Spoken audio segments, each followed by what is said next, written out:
La huelga del magisterio y de los trabajadores del Ministerio del Trabajo es una huelga justa y legal. Vamos a tratar de demostrar este concepto. En relación con el magisterio, con la rama judicial, con los trabajadores del Ministerio del Trabajo, la prensa y en general los medios e incluso los abogados hablan de paro, no de huelga. Es importante aclarar este concepto. Hay dos tesis. Una que dice que el paro no está garantizado en la ley laboral y que por lo tanto los paros son ilícitos. Y la otra dice que realmente un paro y una huelga es lo mismo. En últimas, de acuerdo con el diccionario de la Real Academia de la Lengua Española, ¿qué es hacer una huelga? Es dejar de trabajar. Y hacer un paro igualmente es dejar de trabajar. Desde ese punto de vista, la otra es una discusión más formal que de contenido. Por lo tanto, yo particularmente me inclino por la segunda. La OIT, a pesar de que va a cumplir ahora en el 2019 100 años de existencia, no tiene un convenio que regule la huelga. Lo que tiene son recomendaciones que son pronunciamientos del Comité de Libertad Sindical sobre la huelga. Y lo asocia desde luego con el concepto de libertad sindical y autonomía sindical. Para la OIT, en último término, la palabra huelga y paro son lo mismo. De acuerdo con la concepción que maneja la OIT, realmente la huelga tendría que estar permitida en todos aquellos servicios y actividades que no sean servicios públicos esenciales en estricto sentido.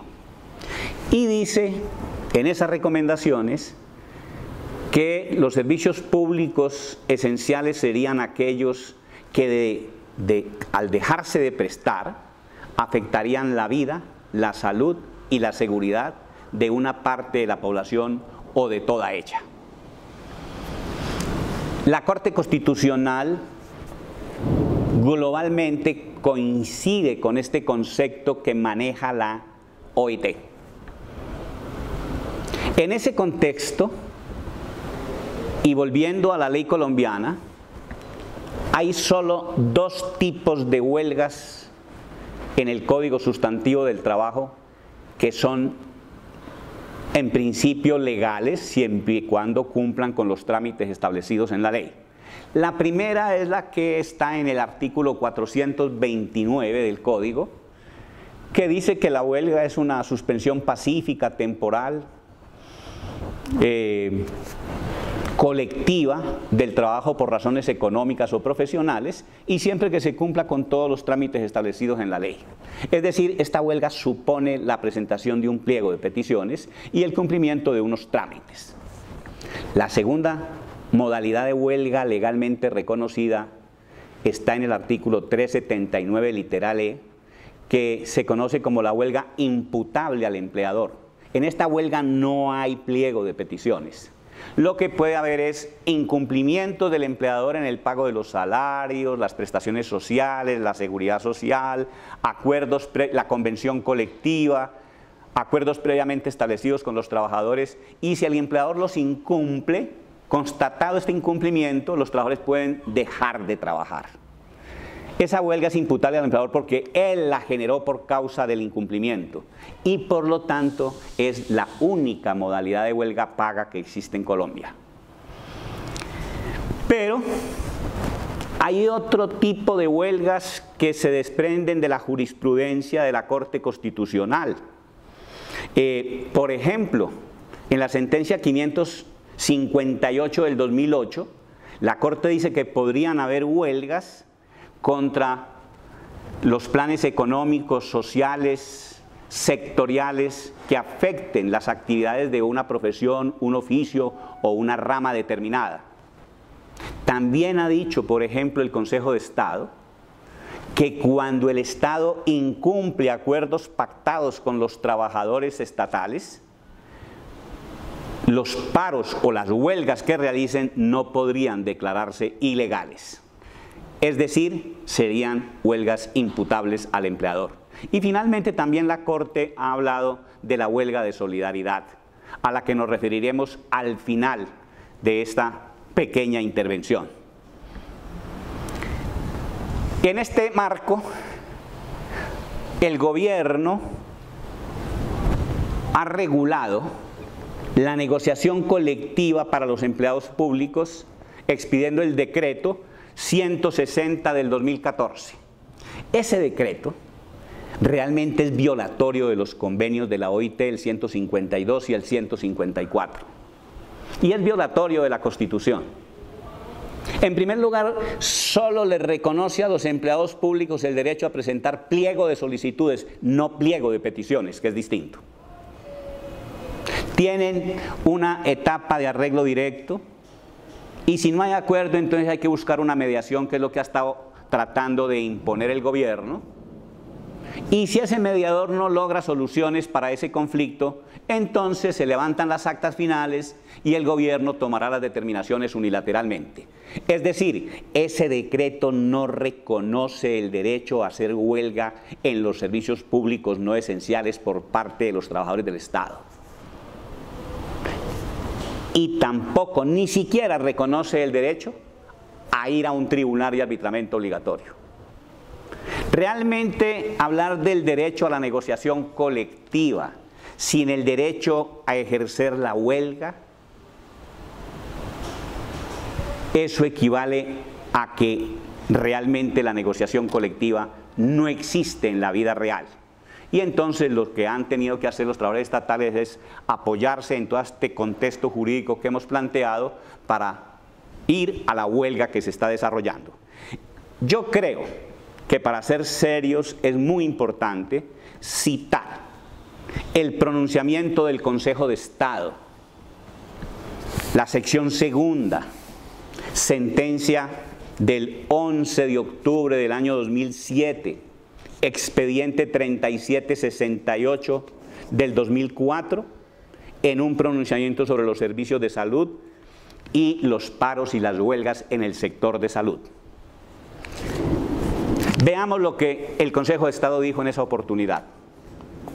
Comillas, de manera que los planteamientos precedentes constituyen un principio de razón suficiente que permiten discernir el alcance de la norma que consagra la prohibición constitucional de la huelga, cuya intelección en este caso particular resulta morigerada por las especiales circunstancias dentro de las cuales se llevó a cabo el cese colectivo y que ciertamente recogen decisiones adoptadas por la OIT en las recomendaciones número 2355 y 2356 del 2005, acogidos por Colombia en lo que respecta a la protección del derecho de la libertad sindical dentro del marco de imparcialidad y moralidad para la decisión de los conflictos laborales.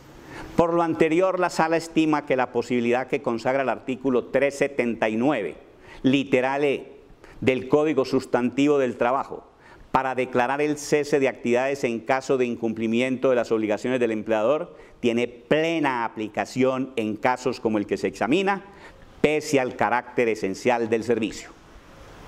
Una conclusión diferente significaría colocar a los servidores en situación de realizar conductas imposibles y lesivas de los más elementales principios que atañen a la dignidad humana y a su propia supervivencia. Y lo que resulta de mayor trascendencia aún, conectar con el ejercicio de una potestad jurídica del Estado que riñe con los principios de legalidad y moralidad de la función pública, que desde luego integran el escenario dentro del cual debe ejercerse la actividad administrativa. Cierra comillas.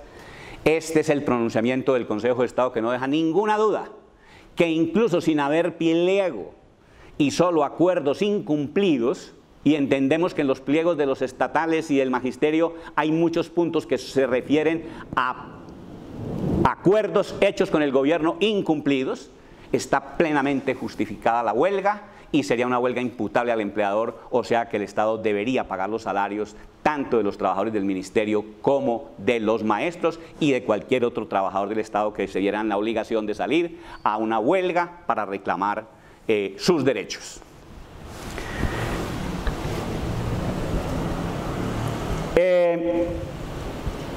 El otro aspecto que es muy importante ya para terminar es el siguiente.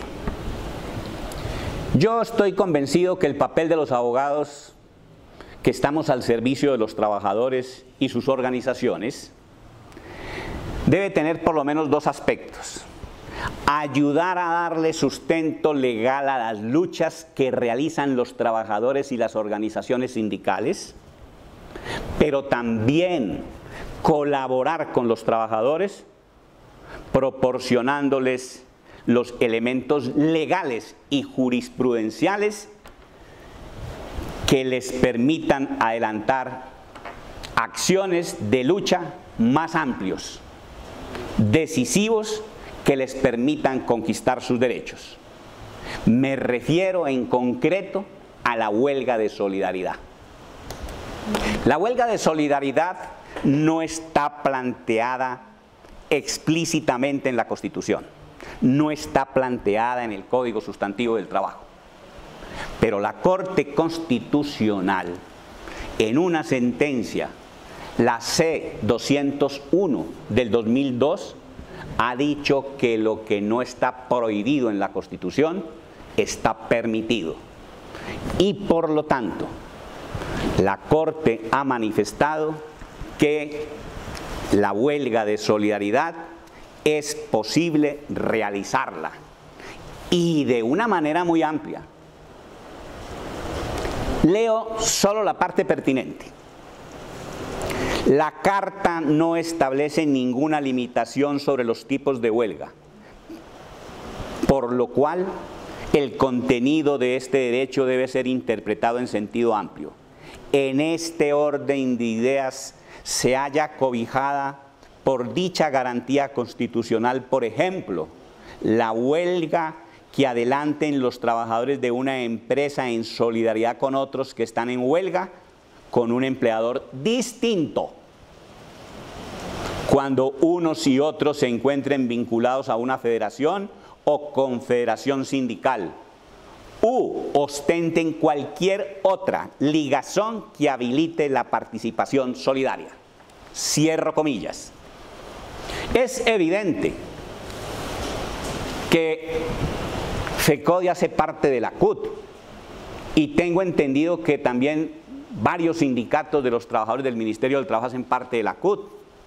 Luego la CUT podría convocar una huelga de solidaridad con el magisterio a nivel nacional de todos sus trabajadores, por lo que acabamos de leer de la Corte Constitucional. Y evidentemente que esta huelga de solidaridad le daría más fuerza y más capacidad decisoria al movimiento, no solo del magisterio, sino de los trabajadores del Ministerio del Trabajo. Desde esta pequeña tribuna, como abogado laboralista,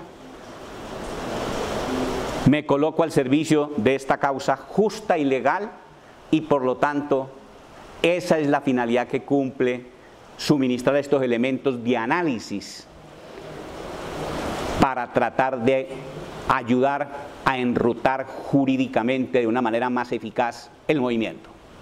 Muchas gracias.